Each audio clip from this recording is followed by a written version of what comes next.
Siento que sin ti no soy. Siento calma con tu voz. Siento cada poro de tu piel. No hubo un antes ni un después, solo ganas de querer. Yo contigo quiero envejecer. Nadie piensa en mí, nadie como tú. ¿Quién me hace sentir? Y siempre tú. Nadie piensa en mí, nadie como tú. ¿Quién me hace vivir? Y siempre tú.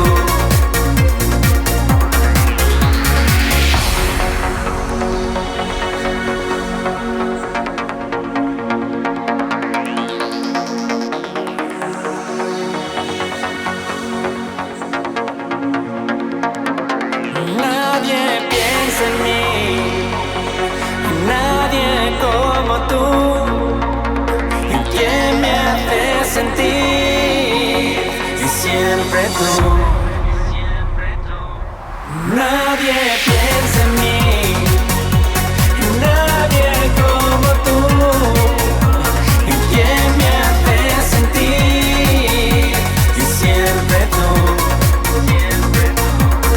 Nadie piensa en mí, nadie como tú. ¿Quién me hace vivir? Y siempre tú.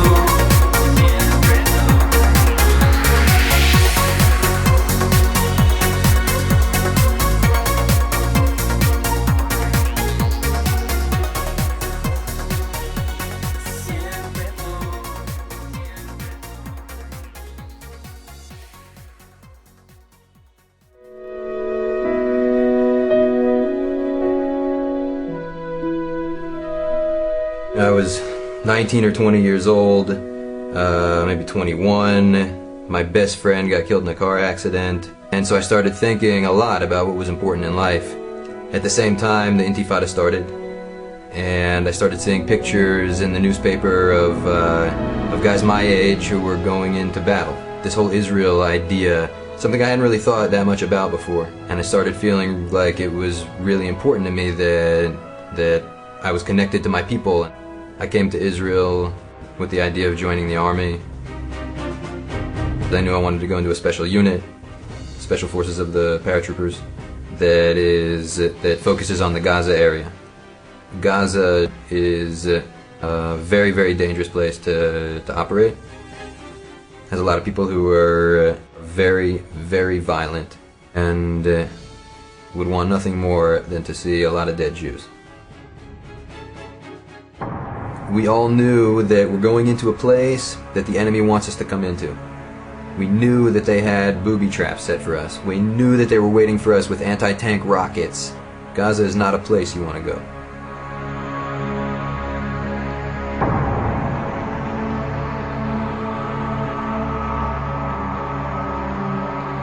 Hundreds of soldiers all around us, and we're all getting ready to go inside, and tanks driving by, and chaos. 15 minutes, be ready to move out. Have your gear on you, paint your face, everything, you're ready to go. There's this line of soldiers, like as far as you can see, walking toward the border of Gaza. You get up to a certain point, and there's some soldiers standing on either side of the road, and they're asking each person who goes by, do you have your dog tags? I'm like, no, I don't have my dog tags. They write my name down, Ariel Siegelman, equals number 6624. Put one in your boot. Put one in your other boot. Put one around your neck. Because you know what dog tags are for.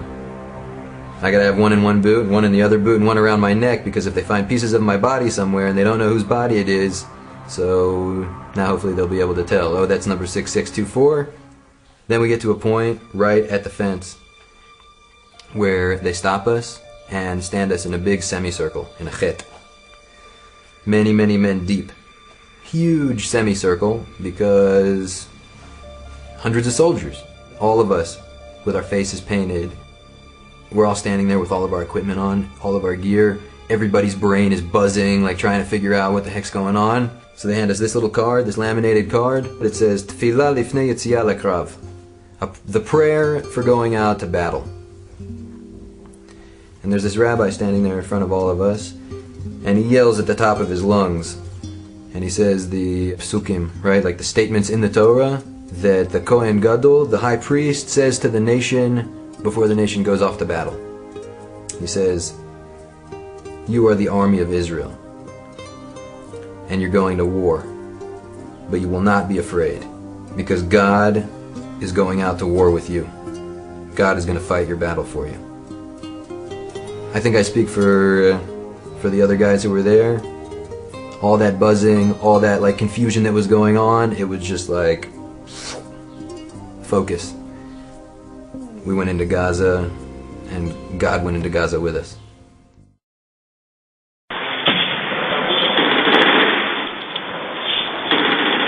It was like walking into hell.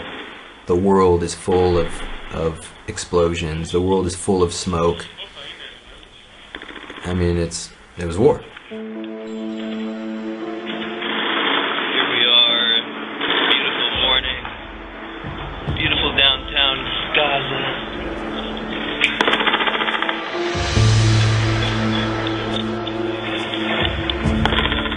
I would not have been surprised if there were dozens of dead men. And I see a whole bunch of armored personnel carriers and tanks with their hatches open. And I think like, man, how many guys got it? And as I'm going by, I'm kind of glancing inside to look for the blood. So I see my officer and I ask him, how many of us got hurt? How many people got killed? He said, well, nobody. Nobody got killed. And I'm like, what? And all of that shooting and all of those explosions and all of that stuff that was going on around us, nobody got killed? One guy got injured. A chunk of concrete comes flying out of the house and hits this guy, tears the arm of his uniform, and when I saw the medic taking care of him, he was using a baby wipe. That was the injury in our unit in the Gaza war. When we walked out of Gaza, as the sun peeked up over the horizon, there was this huge double rainbow in the sky with military vehicles, tanks driving by, and there's this euphoric feeling of knowing that, you know, okay, so far, man, I survived. And for a moment, for a couple of minutes, everybody stopped. And all these guys are like looking at the sky. I'm telling you, people felt it. The whole time we were in there, we felt it like, what is going on? How come the bullets aren't hitting us? How come the explosions aren't getting us? How come the tripwires, we see them? Everyone, how come we find everything? It doesn't seem right. Something's not right here. This rainbow went across the sky. These guys were stopping. They reached their hands to the sky and they're like cheering. I hear guys saying like, he's with us. Hashem itanu. We went into Gaza, and God went into Gaza with us. Here amongst his battalion, nothing stands out about Lewis Miller. He's one of hundreds of paratroopers that today will be marching to Jerusalem before graduating into active duty.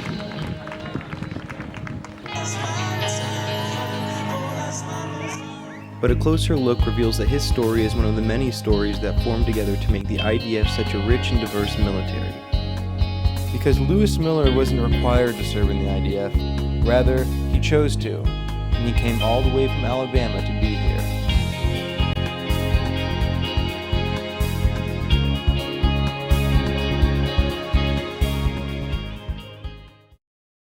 Lewis. 4 years earlier, Lewis Miller was just another all-American teenager.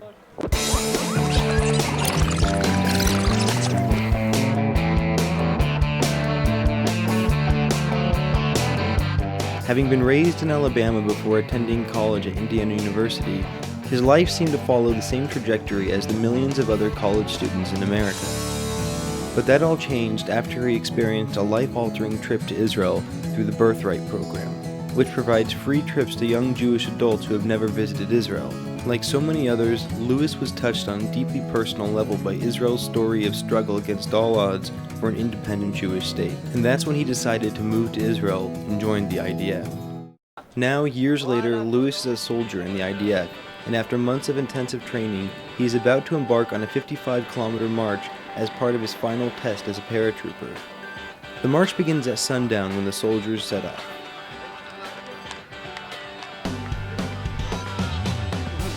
This has been 4.5 years in the making, actually. Ever since I did Birthright in the winter of '07. I just kind of got this into my head. This is what I wanted to do.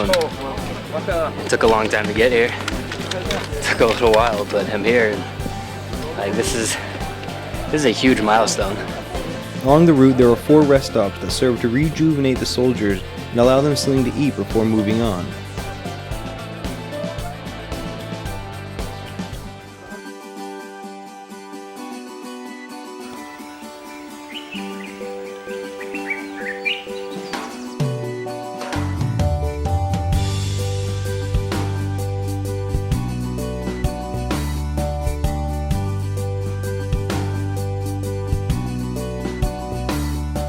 That went by pretty slowly, but it's been tough. I'm not gonna say it hasn't. It's not as easy as I thought this one was gonna be, to be honest. I'm having a bit of my feet are killing me. I'll say that. I don't know. Everything's pretty good though. Other than that, you know, can't really complain too much. Everyone's feet are hurting, everyone's back's hurting, so we're just gonna get through it. And I guess we'll get to the part with the stretcher soon enough, and that pretty much marks the end. Just gotta keep going.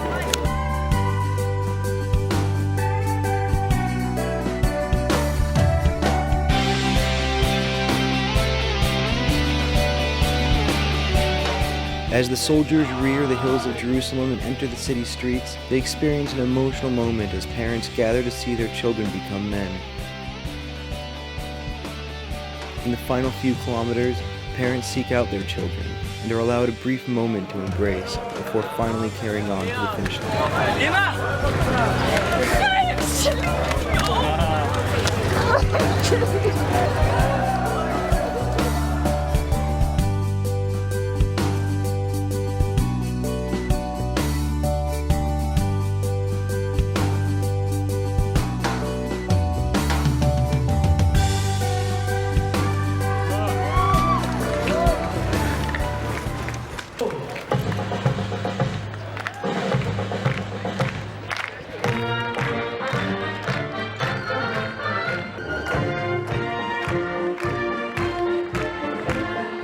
Later that day, the award ceremony begins, and Lewis Miller is on the lookout for his parents, who flew in from the United States just for this occasion. He hasn't seen them in nearly a year and doesn't know what to expect. But what he could never have expected is the surprise he feels when his name is called out, and he is distinguished with an award in excellence for his performance during the last 6 months of training. Lewis didn't just succeed, he excelled.